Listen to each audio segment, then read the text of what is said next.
Takulandirani ku AMTV Malawi kuchimake kwa nkhani zenizeni. Ngati nkhani imeneyo kuno kulibe, dziwani kuti nkhani imeneyo ndi yabodza. DPP oye!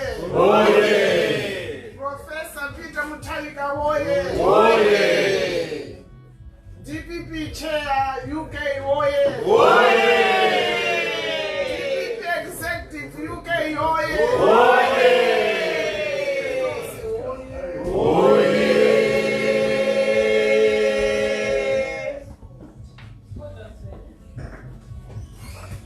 Good evening. It is a great honor for me to be here with this. When I heard that you are having this function, I said I will attend because I am also in the UK. Although currently I'm in Malawi. You have heard the chair, she said former this, former this, but she didn't say it. That's fine. The current, I am running for Member of Parliament in Chewe North West constituency in Malawi.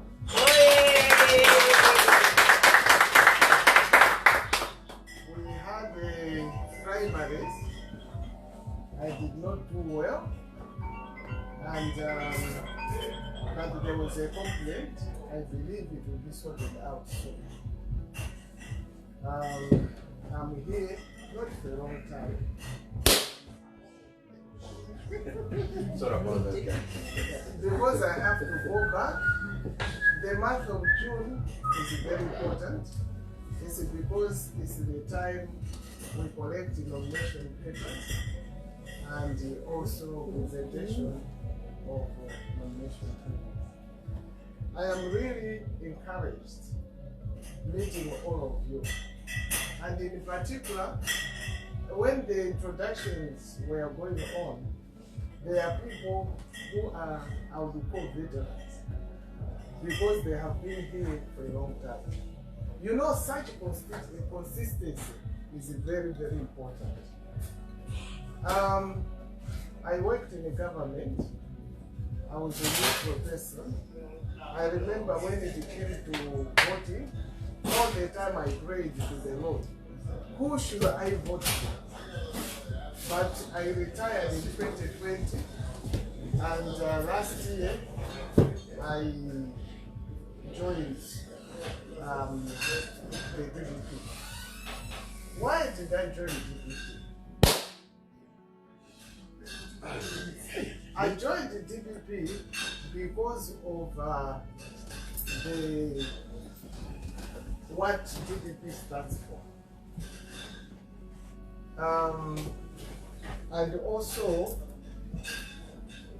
I know the situation, how it is in Malawi. So tonight, we gather to reflect on the state of our nation. In the 2020, the Tosi Alliance government came to power through the back door. You will be surprised to say, why am I saying through the back door? Because there were elections. It is through the back door because of the electoral process. What happens? Just to give you a small background, I was the Mec Chairperson. When the elections were conducted, they are conducted at polling centers. They are polling centers. And the process at the polling center is that there are observers from the international community, from civil society, and there are also many monitors from stakeholders. So before everything starts, the empty boxes are shown, people verify they are empty, and then the polling starts. At the end, in the presence of the observers and everybody else, the stakeholders, representatives, they open and they begin to count. After counting, there's a form, I think 4A, which is filled. Each contestant, you know, the name and the votes they have received. Now, what happens at that juncture is that every observer gets a copy of the results. Every party representative gets a copy. And even the COC, the SPOs, and the broadcasters. You know, that's why we hear the broadcasters, they broadcast and confirm the results. You know, unofficial results. Where do they get the official and unofficial results? They get them from the polling center. And every political party, the way I know it, they have their own tally centers. Where do they get the information? It is also from the polling center. So before anybody knows, any contestant will know how they have performed. They will know how they have performed. Because their representatives, they will take the results, rush to their principals, tell them, they will quickly tally the results, and they will know. Why am I emphasizing this? I am emphasizing this because they were saying there was a Tipex. You know where Tipex was? It was at the other level. We're at the tally center, but not at the polling station. So when adding, you know, tally is adding from different constituencies. That's where maybe an 8 will look like a 6, maybe a 0 will look like 100 will look like 1,000, and they will have, you know, Tipex as a correction through it. And when you follow the judgment is very clear that Tipex was not used to disadvantage anybody or or as an advantage to anybody, but it was for correction of errors. I just wanted to take you backwards so that you know where we are coming from. That's why I'm saying the Tose Alliance went into government through the back door. Because the time they were going to court, each one of them, truthfully, they knew where they stood. Because they had the original results. And then this was confirmed with the rerun. The results of the rerun were no different from the 2019 results.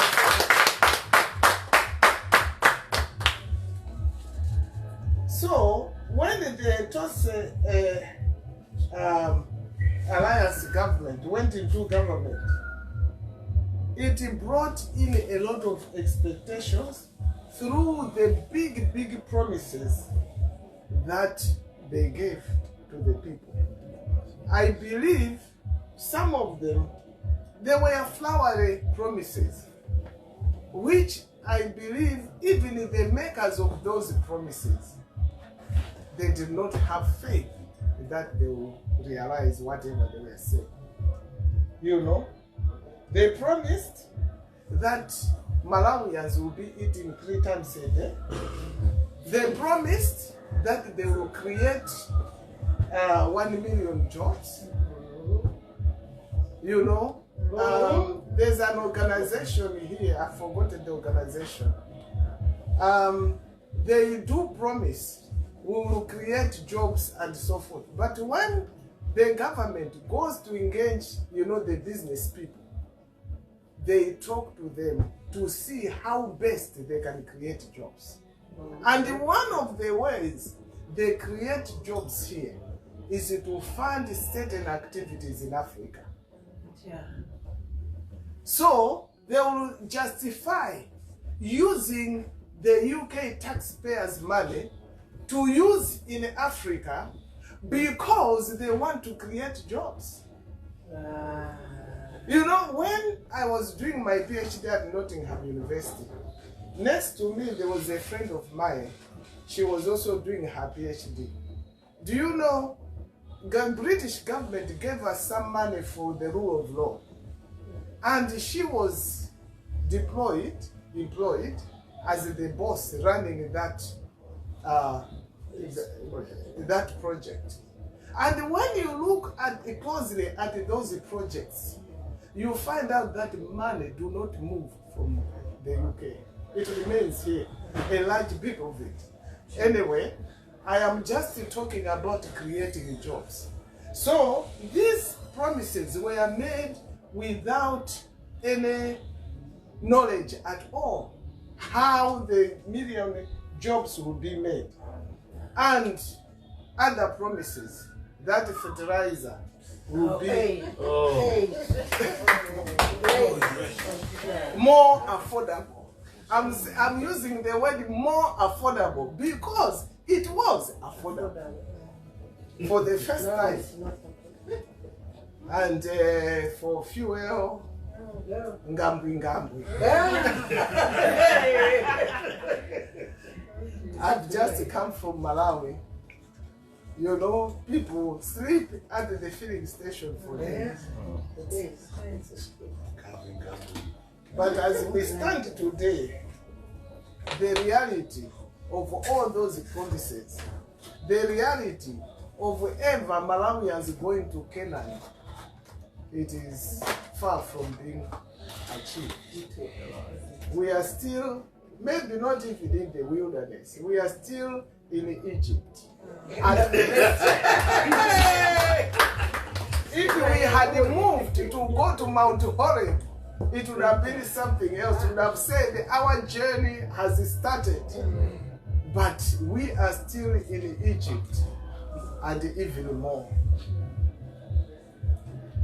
Now, we know that DPP, from what it has done in the past, it is the solution for Malawi today.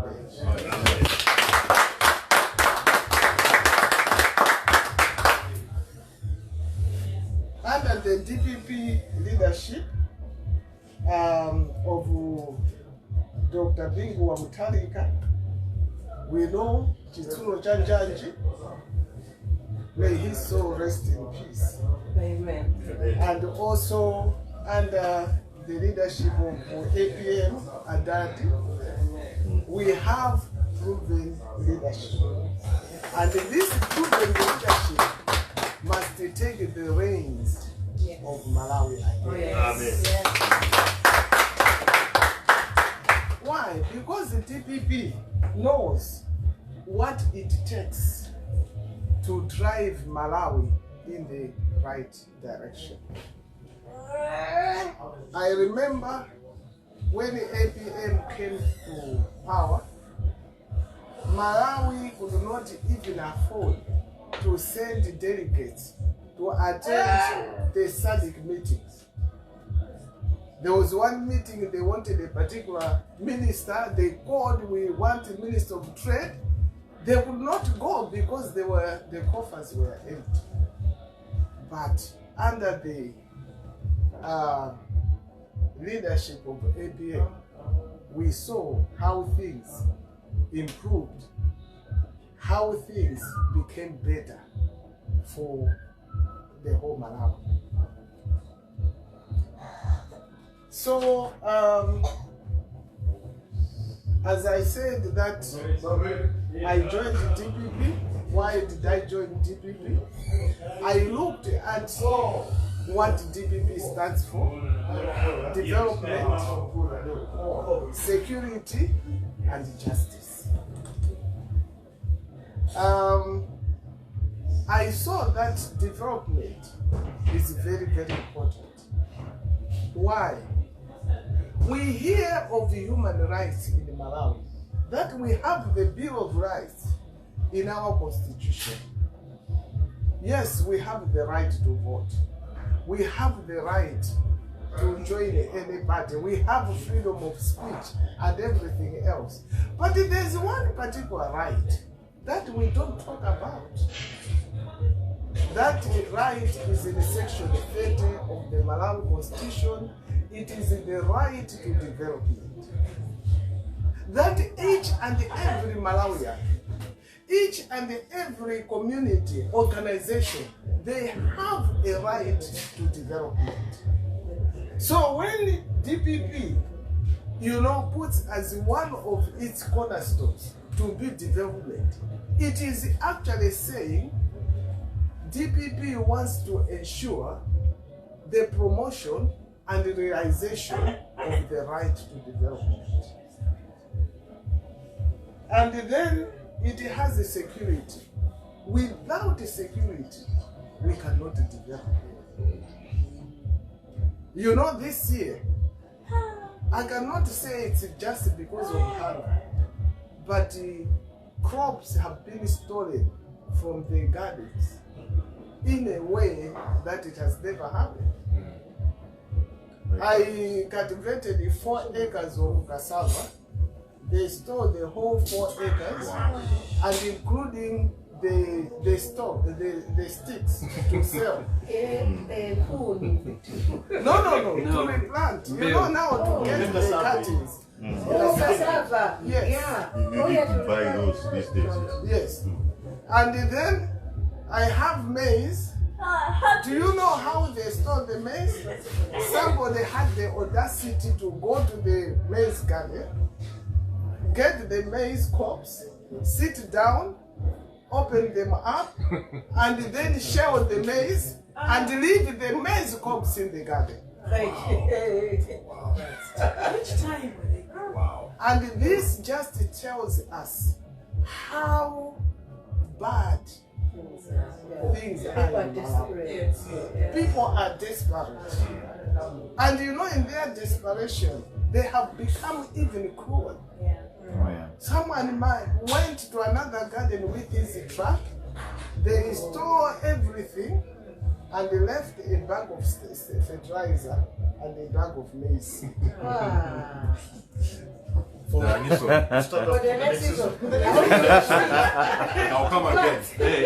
I'll come again.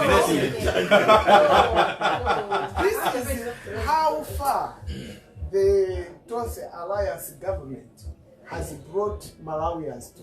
Malawians are on their knees. Oh, yeah. The Malawi economy is on its knees. Even the Malawi humanity is on its knees. Yeah. Because what is happening is inhuman. And therefore, we cannot wait for the 16th. And the last one is justice. Without justice, we cannot have development. We must have corrupt-free government. It is not only government, but everywhere, we must have justice. Corruption, it is a bad disease that cripples a human being and the whole society. Now, I want to talk about DPP's preparedness. So far, we have had primary elections. They are almost over. So in most constituencies, we have aspiring MPs. And we have to keep on encouraging one another and also doing some campaign so that things must go well. And I must thank you, DPP UK wing, that you are doing the right thing as we have done. It is not the first time, but you have been doing it. We need you more than ever this time around.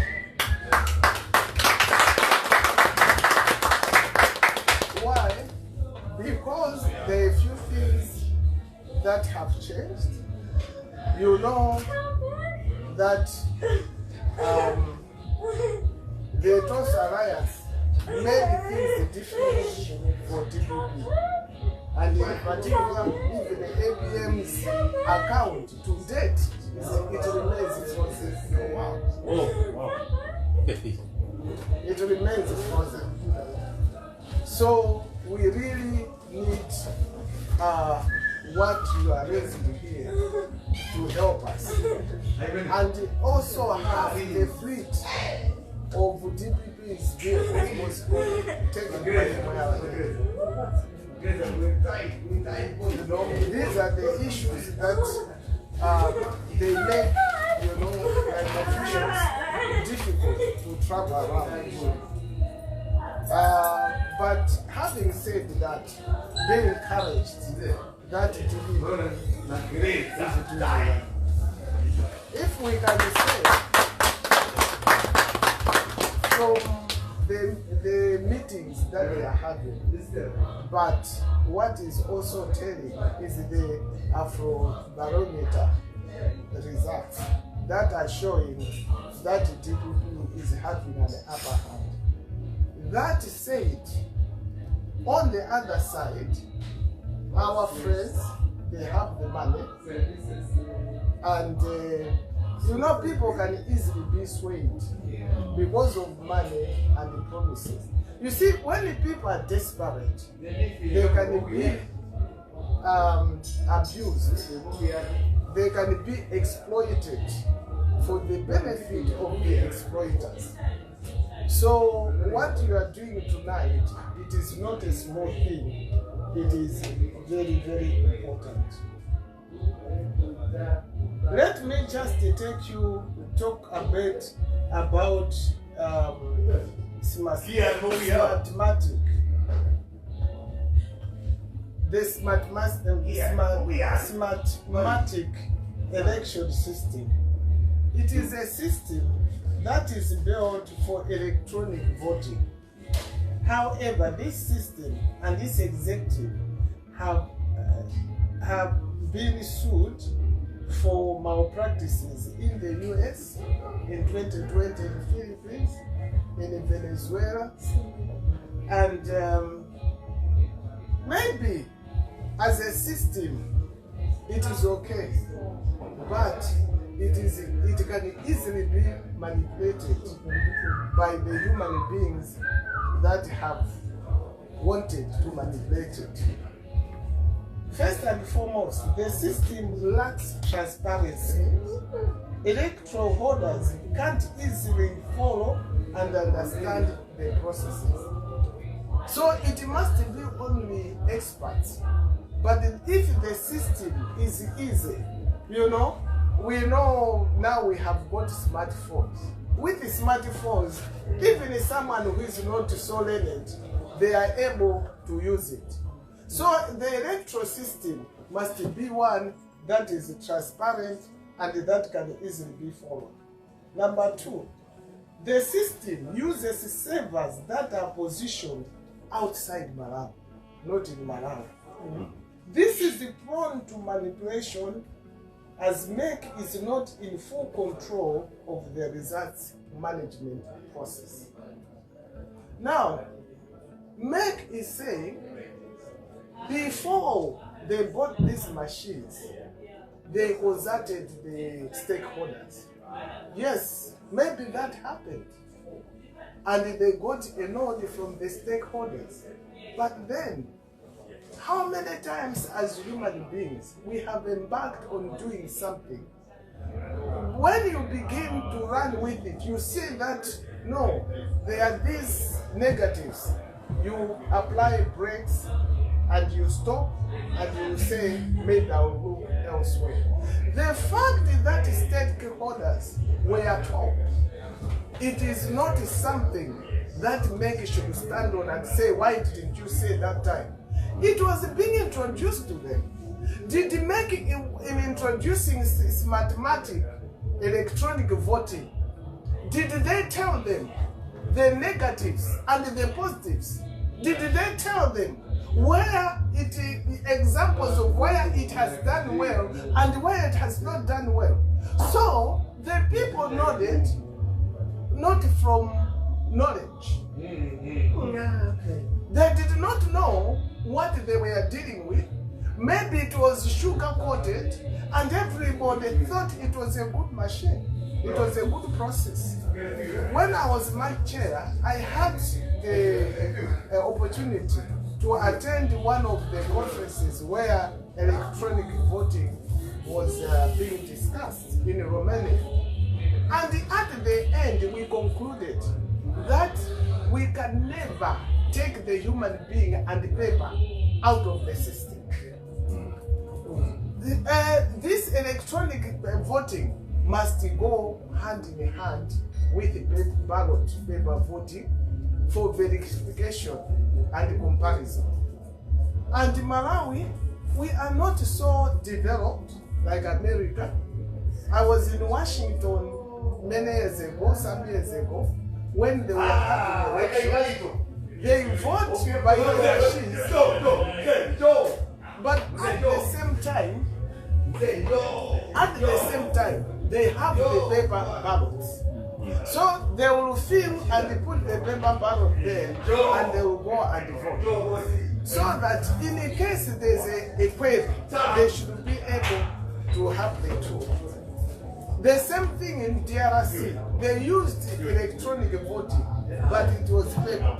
They looked at the results in the electronic voting, and they actually did the counting of the paper ballots, and they were the same. So there was no problem.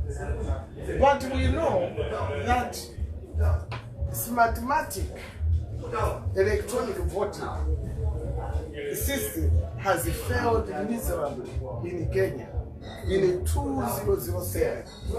And this led to post-election violence, where 1,300 people died in Kenya, not far from Malawi. And just next door, not long time ago, we know what has happened in Mozambique. And who are at the center of it? Smartmatic. That's why you hear that DPP, together with the opposition, they are opposing to the use of the Smartmatic electronic voting. So the battle still goes on because we have not reached a final verdict, although now, before they were refusing to have auditors. I think the way Mec is working, it is retrogressive. During our time, we introduced the auditors, and they did a good job. And this time around, why is it that they are not engaging auditors? Because once you start a new thing, a good thing, you must continue with it. So they have allowed auditors, but in a limited way. I don't know how limited they are. I am a layman in that area, but I believe the experts that we have, they will do a good job. And it is not only that. During the time of transfers, there were people that went to transfer from where they registered, because maybe they have moved, they are in another place. And at that time, it was discovered that there were people whose names were not on the register. And when they queried, and these people, we are not on the register, it was only found in the southern region of Malawi, where DPP is the strongest.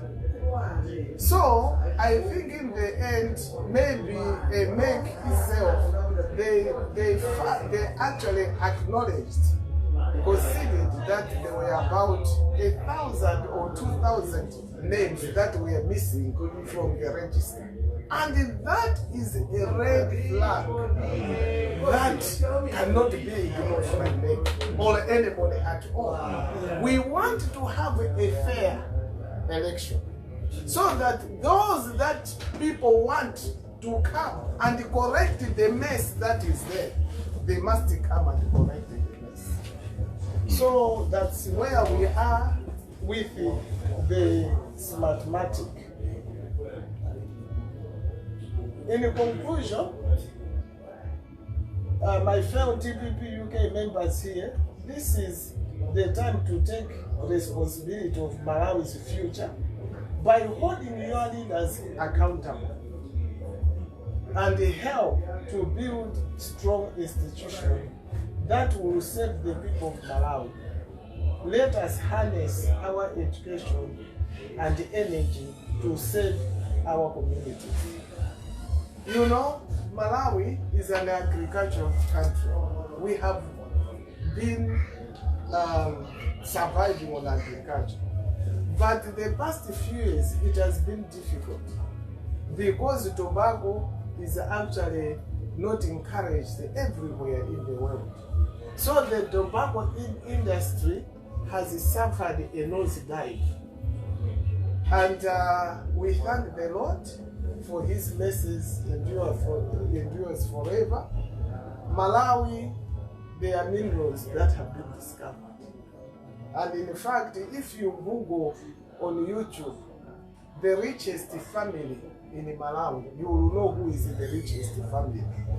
They begin by number 10, going down to the richest family. When you listen correctly, they will say Pinganjira. They will tell you where Pinganjira got his money, business, Korea, Mpasa, Simbi, and the like.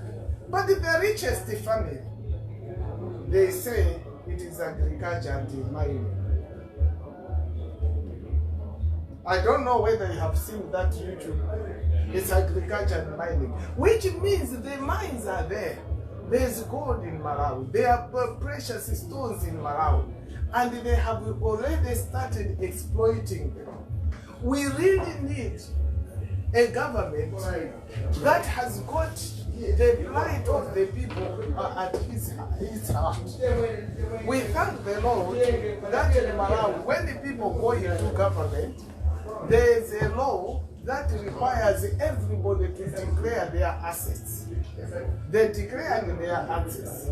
I don't know how much they declare, whether what they declared when they entered the government will tally with what they have to do.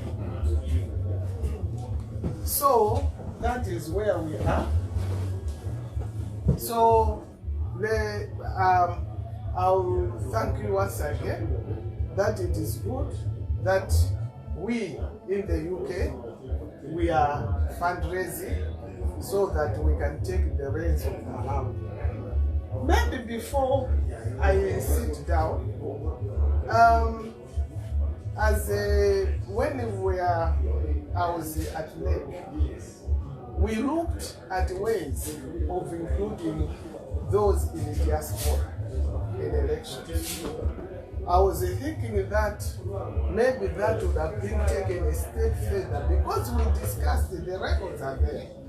Other than using a lot of money for Smartmatic voting, Mec should have thought of extending voting to those in diaspora. You should not just be reduced to raising funds, but you must be part and parcel of choosing who will be in the government. Because whatever is happening in Malawi, it is affecting each one of you. You have got families in Malawi. Not only families, but you are Malawians. You are here for a while. There's a time that you will go back to Malawi. You don't want to go back to Malawi, to a dead Malawi, a finished Malawi. You want to go back to Malawi where things will be good.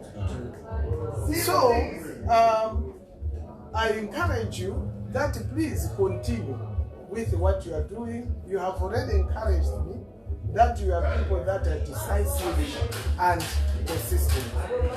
I remember just a few, was it last week? Somebody put on the Facebook that I have defected to UTM.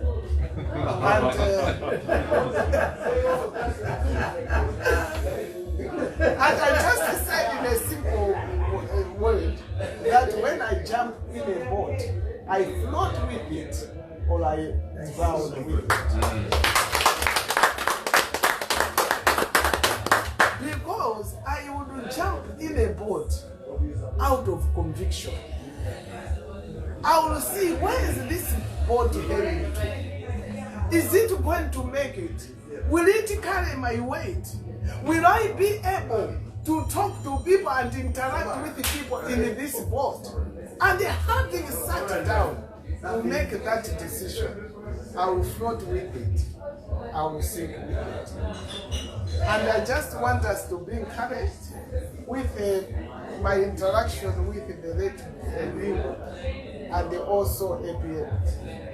During the time of Section 2065, when we lost the case at court, I went and informed the president. I was Attorney General then. And he said something very important. We're in a meeting with all the ministers, cabinet meeting. And everybody saying, but what are we going to do? What are we going to do? And people said, there was a man whose house was raised down to the floor by fire, only to get an opportunity to build a better house. TPP in 2020 was shaken and we were on the floor. But I believe what we have gone through has given us an opportunity to build a greater TPP. And the APM, when he was Minister of Justice, I was still Attorney, he was having meetings at the investors' talks. And he will have an opportunity, give opportunity for people to ask questions. So somebody asked the person, said, you know, TPP is doing a lot of things. What is the TPP doing? But UDF, what did the UDF do? You know, they were running down UDF. You know, APM, you know, he sat there. And I used to answer the questions in my mind before he answered. And in my mind, I would say, oh, TPP, UDF did nothing, corruption, this and that. But he surprised me with his response. He said, you know, Kamuzu brought independence. And UDF brought democracy. And Kamuzu with independence, he built M1. TPP is taking M1 from M1 into the villages. You know, APM is a deep thinker. He is patient, considerate. That is why when he saw that, you know, the judgment had gone against him, he did not go to cause any more problem. And I think in his words he said, Malawians have suffered enough. And for their sake, I am not going to do anything. He went and sat down. So I want to emphasize again, we have proven leadership in the APM. And let us hold hands together so that come 16th September, APM is there for the government. TPP oye! Oye! APM oye! Oye! UK TPP win oye! Oye!